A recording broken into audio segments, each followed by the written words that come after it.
Ikinababahala ng ilang residente sa Iloilo ang pagtama ng mga ligaw na bala sa kanilang mga bahay. Sa bayan ng Pavia, nagkabutas ang bubong ng bahay ni Shane Marie Destacamento. Wala namang tinamaan sa kanilang pamilya, nakita lang daw niya ang bala nang magwalis siya. Isang bala rin ang nakita sa bahay ni Zay de Maosa sa Iloilo City. Wala raw siyang narinig na putok ng baril dahil malakas ang patugtog doon sa kanilang bahay. Iniimbestigahan pa ng pulisya ang mga nasabing insidente.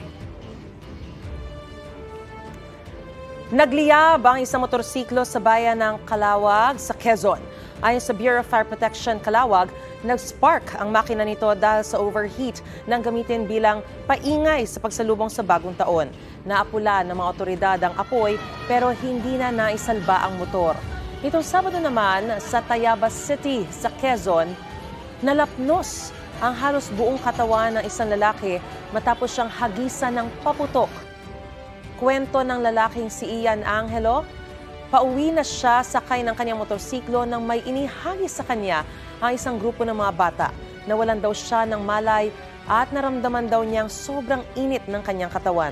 Dahil sa insidente, nahihirapan ng maglakad si Angelo.